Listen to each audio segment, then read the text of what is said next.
오늘 룻기 강일은 6번째입니다. 제목은 진솔한 충고와 함께 감사하는 자입니다. 본문은 룻기 3장 1절에서 9절입니다. 룻의 시모 나오미가 그에게 이르되 내 딸아 내가 너를 위하여 안식할 곳을 구하여 너로 복되게 하여야 하지 않겠느냐. 내가 함께하던 시녀들을 둔 보아스는 우리의 친족이 아니냐. 그가 오늘 밤에 타작마당에서 보리를 까벌리라. 그런즉 너는 목욕하고 기름을 바르고 의복을 입고 타작마당에 내려가서 그 사람이 먹고 마시기를 다하기까지는 그에게 보이지 말고 그가 누울 때에 너는 그 눕는 곳을 알았다가 들어가서 그 발치 이불을 들고 거기에 누우라. 그가 너의 할 일을 내게 구하리라. 룻이 시모에게 이르되 어머니의 말씀대로 내가 다 행하리이다 하니라. 그가 타작마당으로 내려가서 시모의 명대로 다 하니라. 보아스가 먹고 마시고 마음이 즐거워서 가서 노작가리 곁에 눕는지라. 룻이 가만히 가서 그 발치 이불을 들고 거기에 누웠더라. 밤중에 그 사람이 놀라 몸을 돌이켜본즉 한 여인이 자기 발치에 누웠는지라. 가로되 내가 누구뇨? 대답하되 나는 당신의 시녀 룻이오니 당신의 옷자락으로 시녀를 덮으소서. 당신은 우리 기업을 물을 자가 되매니이다. 안식과 휴식이 필요하십니까? 험난한 세파에서 도피성이 필요합니까? 오늘 이곳에 오신 여러분에게 귀한 선물이 되시기를 소원합니다. 하나님은 우리의 피난처시요 힘이시니 환난 중에 만날 큰 도움이시라. 시편 46편 1절 말씀. 나오미는 말합니다. 내 딸아, 내가 너를 위하여 안식할 곳을 구하여 너로 복되게 하지 않겠느냐. 룻기 3장 1절의 말씀입니다.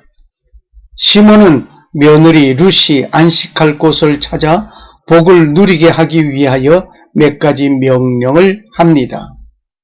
목욕을 하라, 기름을 바르라, 옷을 입어라, 타작마당으로 내려가라, 먹고 마시기를 다 하기까지 그 사람에게 보이지 말라.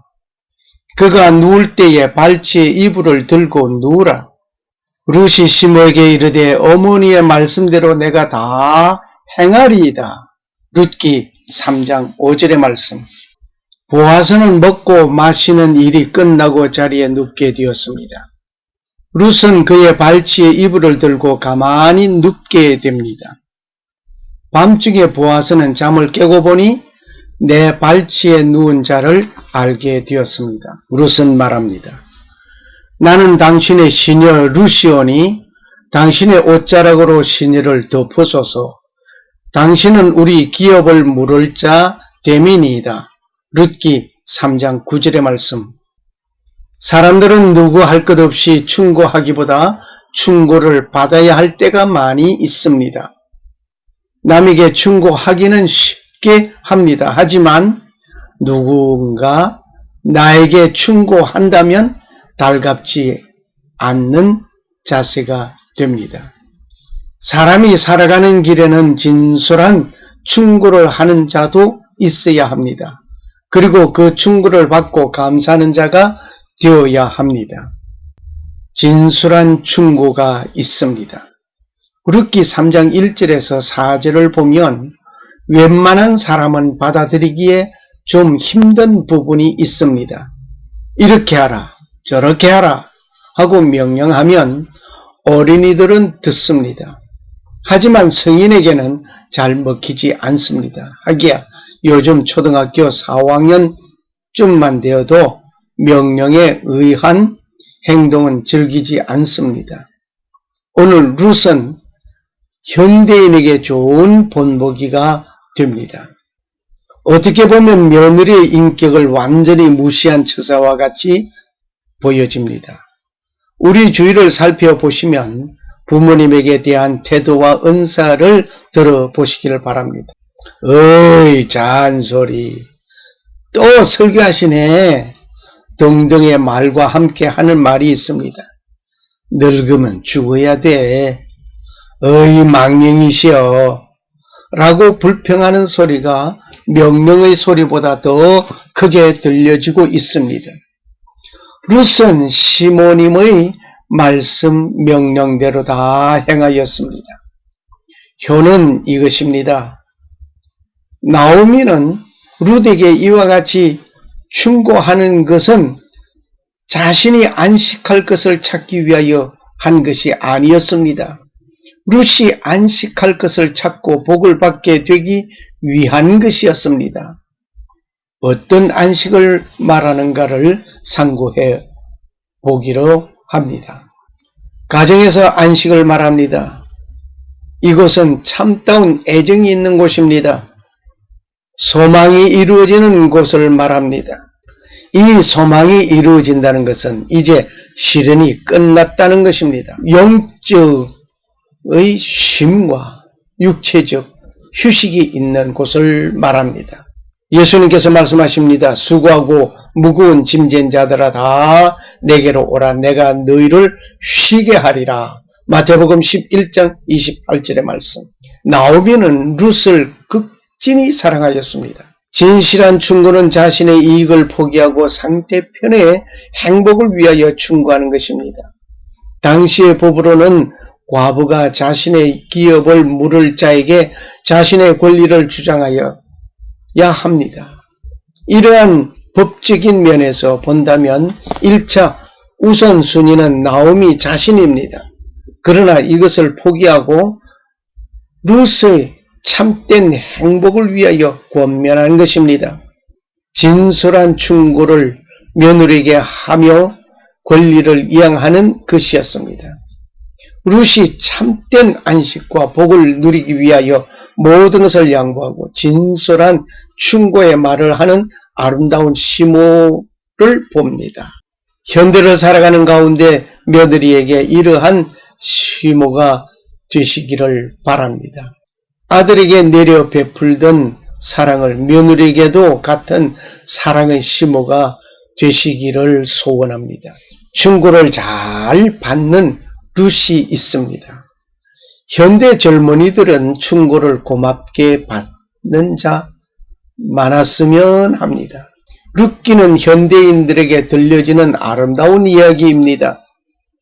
룻이 시모에게 이르되 어머니의 말씀대로 내가 다 행하리이다. 룻기 3장 5절의 말씀. 시모가 룻에게 충고한 내용들을 살펴보겠습니다. 목욕을 하라. 결혼 전에 목욕을 하듯이 말입니다. 이삭 줍기에 흐른 땀이 찌들고 먼지에 오른 때를 닦아야 했습니다. 영적인 해석을 본다면 철저하게 회개를 통하여 예수 그리스도를 만남의 첫 순간을 목욕하는 것으로 봅니다. 기름을 바르라. 목욕한 자의 머리는 윤기가 없습니다. 기름을 바른다는 것은 여자들의 나들이 옷차림에 함께 기본이 되는 것입니다. 슬기로운 다섯 처녀는 기름을 다른 그릇에 준비하였습니다. 미련한 다섯 처녀는 등불 외에는 다른 그릇에 기름이 준비되어 있지 아니하였습니다. 이들은 다 같이 한 방에서 신랑을 기다리다가 졸기도 하고 신랑이라는 소리를 다 같이 들었지만 슬기로운 다섯 처녀는 신랑을 맞이하였습니다. 기름을 성령으로 나타내는 곳이 성경 여러 곳에 있습니다. 회개하고 예수 그리스도를 믿는 자가 성령의 충만함을 입지 아니하면 미련한 다섯 처녀같이 됩니다. 한 방에서 등불을 켜들고 신랑을 다 같이 기다렸습니다. 한 예배당에서 다 같이 신랑 대신 예수 그리스도를 믿고 재림을 고대합니다. 최후 어린 양의 혼인잔치에 참여할 자가 있는가 하면 그렇지 못할 자가 있을 것이 분명합니다. 나더러 주여 주여 하는 자마다 천국에 다 들어갈 것이 아니요 다만 하늘에 계신 내 아버지의 뜻대로 행하는 자라야 들어가리라. 그날에 많은 사람이 나더러 이르되 주여 주여 우리가 주의 이름으로 선지자 노릇하며 주의 이름으로 귀신을 쫓아내며 주의 이름으로 많은 권능을 행치 아니하였나이까 하리니 그때 내가 저희에게 밝히 말하되 내가 너희를 도무지 알지 못하니 불법을 행한 자들아 내게서 떠나가라. 마태복음 7장 21절 22절 23절 말씀. 내 아버지의 뜻은 아들을 보고 믿는 자마다 영생을 얻는 이것이니 마지막 날에 내가 이를 다시 살리리라. 요한복음 6장 40절 말씀입니다. 하나님의 보내신 자를 믿는 것이 하나님의 일이니라. 요한복음 6장 29절의 말씀입니다. 우리가 기도하고 말하기를 주님의 뜻대로 살고 주님의 일을 하기를 원한다고 말하고 있습니다. 요한복음에서 밝혀진 것 같이 예수 믿는 것이 하나님의 일을 하는 것입니다. 그리고 아버지의 뜻입니다. 그런 우리는 부가적으로 행할 일이 여러 가지가 있습니다. 이렇게 믿고 아름다운 삶을 살 수 있도록 성령님께서 인도해 주시고 가르쳐 주시고 보호해 주십니다. 의복을 입으라. 단장한 새 옷을 입으라 말입니다. 지금까지 작업하던 목욕 이전의 옷을 벗고 새 옷을 입을 것입니다. 우리는 예수 믿기 이전 나의 행실을 버리고 새 옷을 입어야 합니다. 즉 새로운 성품으로 단장하는 신부가 되어야 합니다. 우리의 행실이 예수 믿기 전이나 예수 믿고 신앙생활하는 지금은 달라져야 합니다. 새로워져야 합니다. 우리가 즐거워하고 크게 기뻐하여 그에게 영광을 돌리세.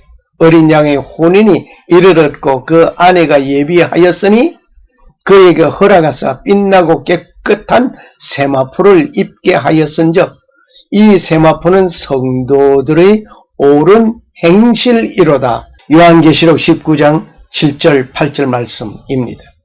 그런즉 누구든지 그리스도 안에 있으면 새로운 피조물이라. 이전 것은 지나갔으니 보라 새 것이 되었도다. 고린도후서 5장 7절의 말씀입니다. 타작마당으로 내려가라. 타작마당은 심판석으로 보아야 합니다. 겸손히 심판석으로 내려가는 성도가 됩시다. 그곳은 나직한 자리, 겸손한 자의 마음의 자리입니다. 하나님은 교만한 자를 원하지 아니합니다. 서로 겸손으로 허리를 동이라. 하나님이 교만한 자를 대적하시되 겸손한 자들에게는 은혜를 주시느니라. 베드로전서 5장 5절의 말씀입니다. 발치의 이불을 들고 누우라. 발치의 이불을 들고 눕는다는 것은 모든 것을 그에게 완전히 맡김입니다. 그의 발자취를 따르라는 것입니다. 주의 발자취를 따라가야 합니다.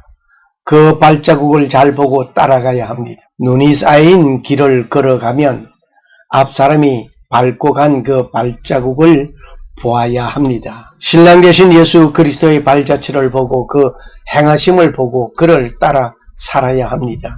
발치의 이불을 들고 누우라 했으니 내 자신을 그에게 바치라는 것입니다. 신랑 되신 예수 그리스도께 나를 헌신하고 바치는 삶이 되어야 합니다. 룻은 시모를 신뢰하였습니다. 시모의 말씀대로 다 이행하였습니다. 우리는 룻이 시모의 충고를 받고 헌신적으로 이행하는 효도의 모습을 봅니다. 찬송합시다. 찬송가 560장 주의 발자취를 따르니.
나의 신랑 되신 예수 그리스도의 발자취를 따라갑시다. 룻은 성도의 모습입니다. 우리는 자신이 어떠한 대인관계를 가지고 있는가를 스스로 진단해 보시기를 원합니다. 대인관계가 좋다는 것은 충고를 감사하게 여기고 순종하는 자입니다. 발치에 이불을 들고 들어가듯이 서로 깊은 관계를 맺어야 하는 것입니다. 온전한 헌신을 하는 자들은 대인관계도 원만한 것입니다. 룻을 통하여 성도의 참모습을 찾아보게 됩니다. 사랑하는 것은 성도의 모습입니다. 룻은 시므를 극진히 사랑하였습니다. 낯선 환경과 문화와 풍습이 달라도 불평 없었습니다. 그리고 룻은 하나님에 대한 신앙과 시므를 사랑하는 그 사랑이 모든 어려움을 극복할 수 있었습니다. 성도는 이 환경이 불평과 불만들을 토할 만큼 심각하다고 할지라도 신랑 되신 예수 그리스도를 사랑한다면 참고 견딜 수 있습니다. 이 모든 것은 성령님의 도움이 절대 필요한 것입니다. 사랑할 때 모든 것을 극복할 수 있습니다. 사랑하는 것에는 한쪽에서 일방적으로 사랑한다면 짝사랑입니다. 사랑하는 것을 받아들여야 합니다. 이런 말이 있습니다. Love is give and take. 사랑은 주고 받는 것이란 말입니다. 이 말에 대하여 조금 각도를 다른 면에서 본다면 내가 너를 사랑하는 것은 너는 나를 사랑해야 한다는 조건부 같이 보여지기도 합니다. 사랑은 내가 너를 사랑하는 것을 받아들이고 사랑을 보내는 것입니다. 베푸는 사랑을 받지 아니하면 짝사랑입니다. 짝사랑은 사랑을 이루지 못하는 절름발이입니다.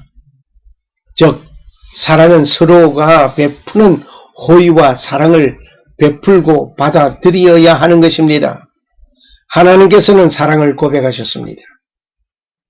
하나님이 세상을 이처럼 사랑하사 독생자를 주셨으니 이는 저를 믿는 자마다 멸망치 않고 영생을 얻게 하려 하심이라. 요한복음 3장 16절 말씀. 이렇게 하나님은 나를 사랑한다는 정표를 주셨습니다. 그 정표는 그의 독생자 아들을 십자가에서 죽기까지 허락하신 것이었습니다. 그런데 어떤 분들은 하나님의 이 큰 사랑을 받아들이지 못하고 있습니다. 외면하고 있습니다. 심지어 저주하고 항의하고 악담하고 있습니다. 이러한 모습을 보면 하나님은 이러한 분들에게는 짝사랑을 하고 계시는 것입니다. 사랑의 배신의 쓴 잔을 마신 자는 정으로 바뀌어진 사건들을 우리는 종종 보고 있습니다. 사랑은 오래 참습니다. 온유합니다. 투기하는 자가 아닙니다.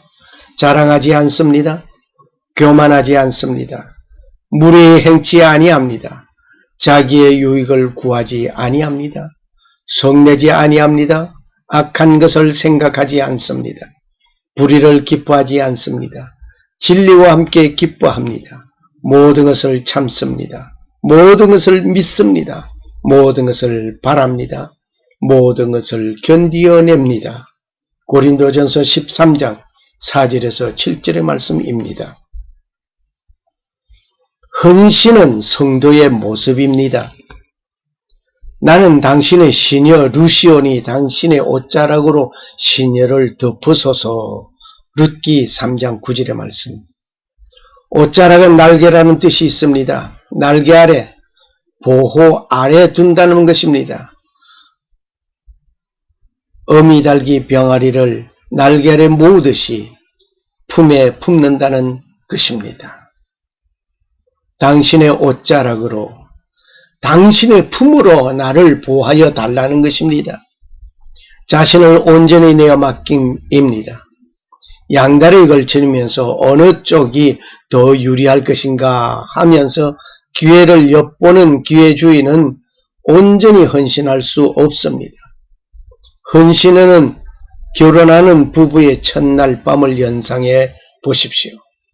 신부가 어떤 조항을 내놓고 그 몸을 허락하는가 말입니다. 20여 년 동안 곱게 간직한 순결을 고이 바치는 그 모습이 헌신이었습니다. 여기에는 어떤 뜻도 없습니다. 미련도 없습니다. 단순히 바쳐야 할 의무감도 없습니다. 강요됨도 없습니다. 순수하게 스스로 모든 것을 바치는 것입니다. 성도는 신부로서 신랑 되신 예수 그리스도에게 내 모든 것을 스스로 바치는 순수한 헌신이 있어야 합니다. 신부로서 신랑 되신 예수 그리스도에게 근본 되신 헌신과 변화된 신부가 되어야 합니다. 사랑에는 희생과 헌신이 있어야 합니다. 우리는 말로만 헌신하는 것은 아닌지 스스로 점검해 보아야 하겠습니다. 신랑에게 바친 순정은 이혼을 해도 되돌려 받을 수 없는 것입니다. 그런데 신부로서 신랑 되신 예수 그리스도께 바친 내 온 정성을 마음까지 지워버리고 되돌려 서는 자들을 많이 봅니다. 한번 헌신의 마음과 행동에서 되찾지 않는 주님 앞에 그분은 나를 위한 진실한 희생타였습니다. A living sacrifice. 여기에 sacrifice는 희생타를 치고 러너를 진루시키다는 말뜻이 포함되어 있습니다. 자신의 희생으로 타인에게 승리를 전해주신 나의 신랑 되신 예수 그리스도를 본받아야 하겠습니다. 나오미는 자신의 권리를 포기하고 희생으로 룻에게 안식과 복을 누리게 하는 희생타였습니다. 구원을 요청하는 성도의 모습입니다. 성도는 구원해 줄 것을 요청해야 합니다. 마치 아들이 아버지에게 필요한 것을 구하듯이 성도는 하나님께 구원을 요청해야 합니다. 당신은 우리 기업을 물을 자가 됨이니이다. 룻기 3장 9절의 말씀. 룻이 보아스에게 요청한 것 같이 성도는 당당하게 신랑 되신 예수 그리스도에게 요구할 수 있습니다. 너희 중에 누구든지 지혜가 부족하거든 모든 사람에게 후히 주시고 꾸짖지 아니하시는 하나님께 구하라. 그리하면 주시리라. 야고보 1장 5절의 말씀. 성도가 경제적인 어려움에서 구출받기를 원하십니까? 어떤 사람에게든지 하나님이 재물과 부요를 주사 능히 누리게 하시며 분복을 받아 수고함으로 즐거워하게 하신 것은 하나님의 선물이라. 전도서 5장 19절의 말씀. 이런 위대한 자본가이신 하나님께 구합시다. 건강을 잃고 구출받기를 원하십니까? 너희 중에 병든 자가 있느냐? 저는 교회 장로들을 청할 것이요 그들은 주의 이름으로 기름을 바르며 위하여 기도할지니라. 믿음의 기도는 병든 자를 구원하리니 주께서 저를 일으키시리라. 혹 죄를 범하였을지라도 사심을 얻으리라. 이러므로 너희 죄를 서로 고하며 병 낫기를 위하여 서로 기도하라. 의인의 강구는 역사하는 힘이 많으니라. 야고보 5장 14절 15절 16절 말씀. 성도가 세상에서 그 어떤 것으로 구원함을 받는 것보다 영혼 구원을 요청하는 일이 있어야 합니다. 성도가 이 땅 위에서 살아갈 때에 어려운 일이 있을 때 구원을 요청하십시오. 나의 연약함을 고백하십시오. 겸손히 간구하십시오. 나의 빈궁을 채워주실 분은 오직 하나님이십니다. 내 모든 것을 신랑 되신 예수 그리스도의 발치에서 드림같이 헌신하며 구원을 요청하십시오. 구원은 오직 신랑 되신 예수 그리스도께 있습니다. 감사합니다.